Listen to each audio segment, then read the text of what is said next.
Sabe aquela ideia que a gente sempre teve que o Brasil era um país abençoado, livre de grandes desastres naturais?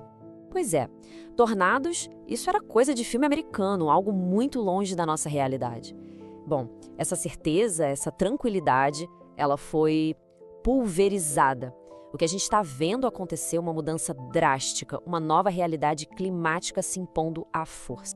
Pois é. Essa crença de que estávamos imunes, hoje a gente sabe que era uma ilusão. E uma ilusão perigosa. Porque o aumento no número e na força das tempestades severas, principalmente no sul do Brasil, deixou de ser um evento raro. Infelizmente, está virando o nosso novo e assustador normal. E o que marcou essa virada de chave, o que reescreveu os livros de meteorologia por aqui, foi um evento específico. Um tornado classificado como F4.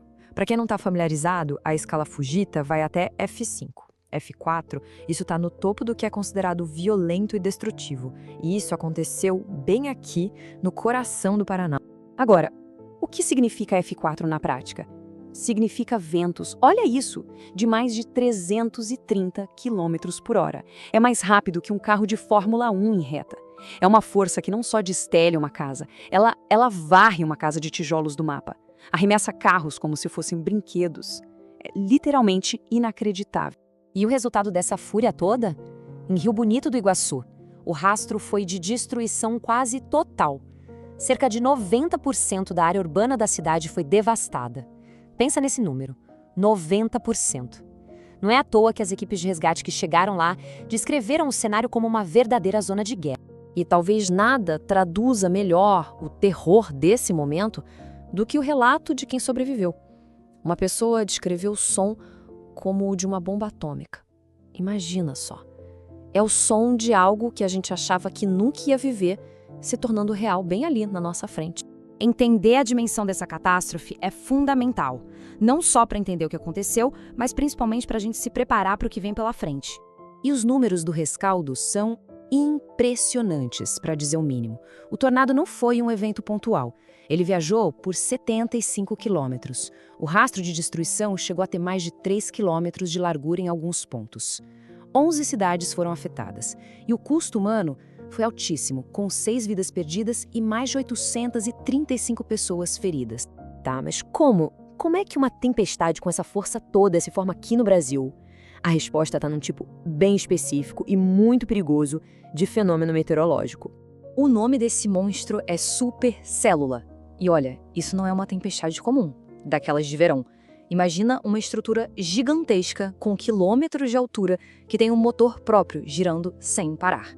Esse motor é o mesociclone, e é daí, desse coração giratório, que nascem os tornados mais violentos que existem. A formação disso é quase como uma receita para o desastre perfeito.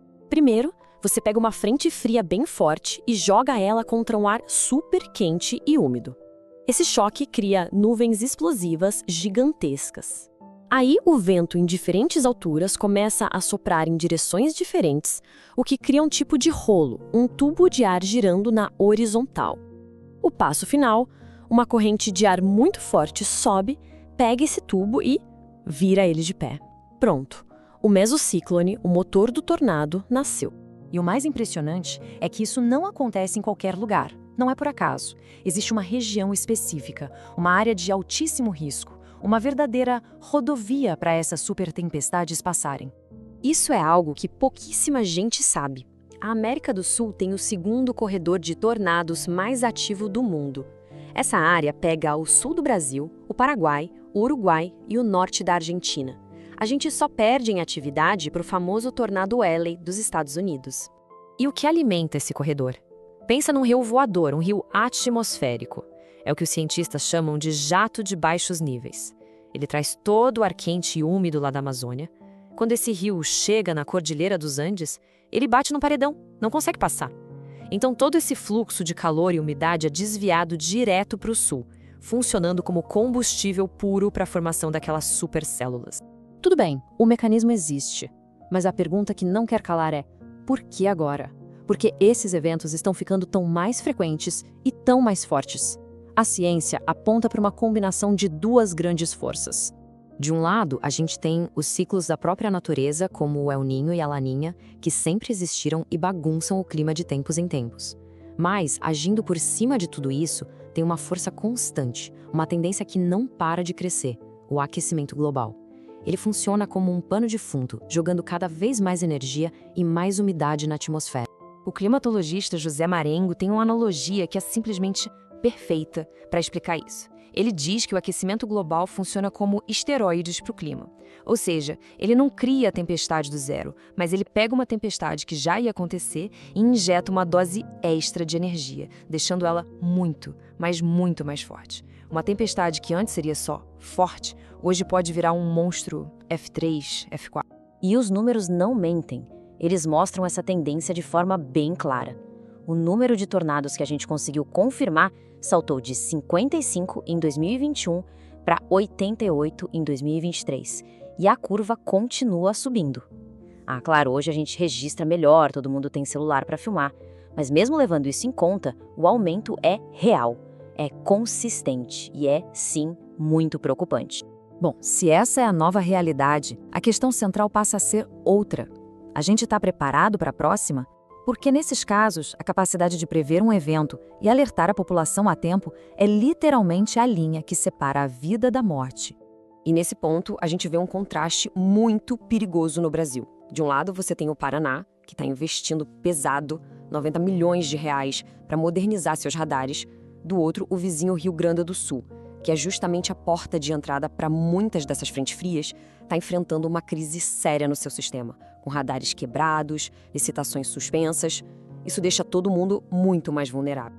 Mas olha, existe uma tecnologia nova que pode virar o jogo a nosso favor. É o sistema Cell Broadcast. É importante entender, isso não é uma mensagem de SMS, que pode chegar atrasada ou você nem vê. É um sinal de rádio enviado diretamente para as antenas de celular de uma área de risco. E o que ele faz? Ele dispara um alarme altíssimo no seu aparelho, um som que não dá para ignorar, mesmo que ele esteja no silencioso. E por que isso é tão revolucionário? Porque num evento como um tornado, o tempo é tudo. Minutos, às vezes segundos, fazem toda a diferença. Receber um alerta desses com 5, 10 minutos de antecedência é o tempo que uma família tem para correr para um lugar seguro. É a diferença entre a vida e a morte. Simples assim. Então, o caminho a seguir é claro, mas não é fácil. Exige uma mudança completa de mentalidade. A gente precisa parar de só reagir à tragédia e começar a se prevenir. Isso passa por tudo: mudar os códigos de construção para aguentar ventos mais fortes, ter abrigos em locais públicos como escolas, ensinar as crianças o que fazer e, claro, investir sem parar em mais radares e garantir que todo mundo saiba reconhecer e agir quando um alerta desse chegar. A ciência já deixou bem claro, a questão não é se um novo evento extremo vai acontecer. A questão é quando. Neste exato momento, em algum lugar, a atmosfera já está juntando os ingredientes para a próxima supertempestade. E a pergunta que fica, a pergunta que todos nós temos que nos fazer é: quando ela chegar, a gente vai estar preparado?